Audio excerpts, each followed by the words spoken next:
ورحمة الله وبركاته. أسعد الله أوقاتكم بكل خير، والصلاة والسلام على رسول الله. مرحبا بكم في قناتي جنات. كنتمنى يكون عند حسن ظنكم. اليوم جيتكم فيديو جديد. الا كنتي اول مره كتشوفي القناه ديالي ما تنساش الضغط على زر احمر اشتراك ولا صابوني مع تفعيل الجرس باش يوصلك كل ما هو جديد، وما تنساش ايضا تشجعيني بلايك وفرجه ممتعه. اليوم نقدم لكم بيتزا. كنحتاجو فيها كاس ديال العنبه ديال الفورس الطب نوعيه جيده اللي كنصايبو به الحلويات، ونص كاس ديال الفينو، كاس ديال الفورس رطب ونص كاس ديال الفينو. انا نصايب غير بيتزا وحده صغيره، واللي بغى يضاعف الكميه يضاعفها. معلقه صغيره ديال ديال سنيده حبيبات، وجوج معالق صغيره ديال زيت البلديه، والملح حسب الذوق، وكاس مع مرش ديال الماء دافئ باش غنجمعوا العجين. وما نساوش خميره ديال الحلوى غرس ديال المعلقه. نبداو ان شاء الله على بركه الله. اول حاجه كنديرو قلت لك معلقه صغيره ديال سكر حبيبات مع مرش، الملح حسب الذوق،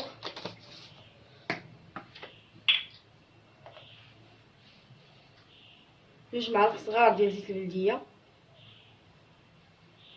هاد الكميه قليله، واللي بغى يضاعف يضاعف. معلقه صغيره ديال خميره حمراء.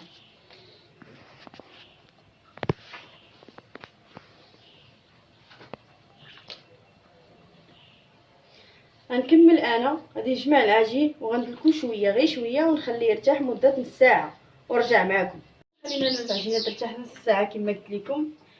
هذاك الشيء اللي بقى ليا من كاس العنبه ديال اللي خلطت به العجينه، بقى ليا هذا الكاس، يعني كاس لاروب اللي بقى ليا، 4 كاس هو اللي بقى ليا. غنبداو نبسطوا العجين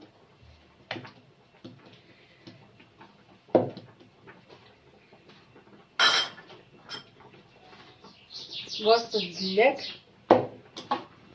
من بعد ما بسطنا العجين كما كتشوفوا درناه في هاد المقله الثقيله. انا كندير ديما في المقله الثقيله باش كطيب بيتزا على خطره وكتنفخ ليا، واخا تجي كنرققها كطيب على خطره وكتنفخ ليا مزيان. ولاحظوا ان ما درتش معايا الخميره ديال العجينه، درت غير الخميره ديال الحلوى، وغتشوفوا كيفاش غتجي النتيجه في الاخر. عجين ممتاز ورطب وغادي يجيكم مزيان. المهم ملي كنبسطوا هكا العجينه كما كنحبوش كاع نهائيا العجينه ديالنا. دابا غندوزو نصايبو صوص. دابا غنوريكم كيفاش كيتصاوب لاصوص سريع جدا، دغيا دغيا كيوجد بالنسبه للعيالات اللي كيخدموا. كنديروا معلقه صغيره ديال الكيتشوب كما كتلاحظوا، ولا خصنا غنزيدوا معلقه صغيره ديال مطيشه الحك. انا عطيتكم هاد لاصوص كقتيره، تقدروا ديروا اي صوص كتعجبكم ديال البيتزا كتصايبوها في البيت. راس معلقه صغيره ديال البزار، والملح حسب الذوق. كنديروا راس معلقه ديال البودره ديال الثوم، وشويه قطيره ديال زيت البلديه.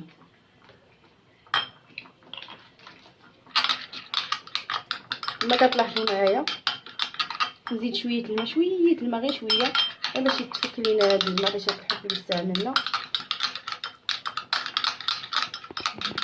الا لاحظتوا ان الخليط ما يقدكمش البيتزا اللي خدمتو، تقدروا تزيدوا تضيفوا من كيتشوب اولا تضيفوا معجون طماطم. كنحركوا مزيان تنسجموا جميع العناصر اللي ضفنا كما كتلاحظوا معايا. كنبقاو نخلطوا في العناصر حتى كنساجموا كاع جميع العناصر، كتولي خلطه منسجمه كما كتلاحظوا. كنزيدوا نخفوها شويه بشويه الماء.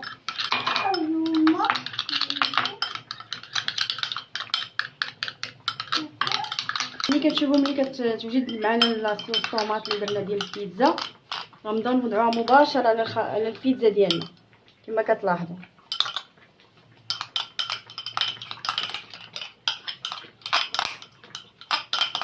هذه بيتزا سريعه، تقدري حتى يقرب يأذن المغرب دغيا طيبيها دغيا توجد ليك. كنبسطوها مزيان البيتزا ديالنا كما كتلاحظوا. عندي هنايا فرماج احمر وفرماج موتزاريلا، وعندي الزيتون، وعندي الطون. كما كتلاحظوا هادشي اللي كندير انا. تقدروا ديروا بصله عندي الزيتون هنا كحل كما كتلاحظوا، والطون والفرماج موتزاريلا والاحمر انا كنخلطهم بجوج مع البيتزا ديالي. تقدروا تزيدوا البصله وفلفله مشحرين اولا خضرين، تقدروا ديروا شامبينيون مع الدجاج. المهم حشوه اختياريه، اللي بغى يدير شي حاجه يدير. انا اقترحت عليكم هذه الحشوه وفي الاخر ترجع لكم الحشوه اللي بغيتو. اول حاجه كنبداو بها هي الفرماج احمر.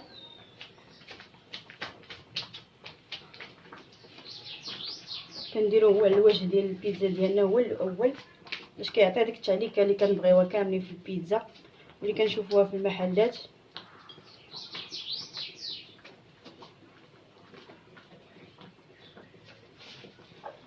وغنضيفو الطون ديالنا، صفيتو بطبيعه الحال من الزيت، واللي عنده طون فيه الماء يصفي حتى هو من الماء، واللي بغى يدير طون باطيشه ماشي مشكل.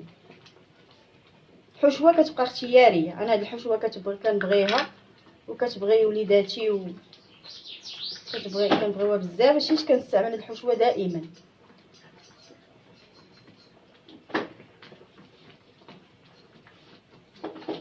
تقدروا تضيفوا الخضر، تضيفوا اللي بغيتو، ديال الشوبينيون مع الدجاج تشحروه حتى هو الا بغيتو، الكفته لا دانت، خضره بوحدها، اختياريه الحشوه.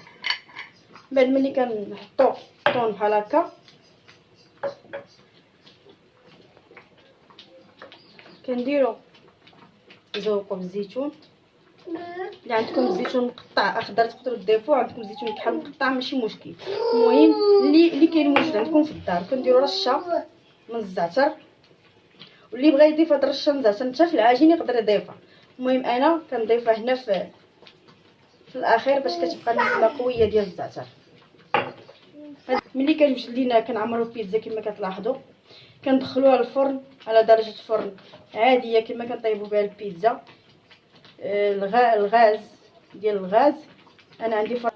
من بعد ملي كنكملوا البيتزا ديالنا كما قلت لكم كندخلوها للفرن طيب، وملي غطيب غنطلقها ونوريكم كيفاش الشكل ديالها النهائي. ملي غطيب لينا كما قلت لكم الشكل النهائي طيب في خطره، غادي نزيدوا عليها هذا الفرماج الكميه اللي بقات لينا، وغنطفيو الفران وغنخليوها تذوب عليه. غنطفيو الفران بطبيعه الحال وغنديروا هذه الكميه الفرماج اللي بقات باش يجي على الوجه ديالها، وعلى فرن طافي ولكن ساخن، ونخليوها فيه تيذوب لنا الفرماج، ونتلاقاو مع الشكل النهائي ان شاء الله. كنطيبوا البيتزا ديالنا كما كتشوفوا باش تجي في الاخر. نقسم لكم ونوريكم.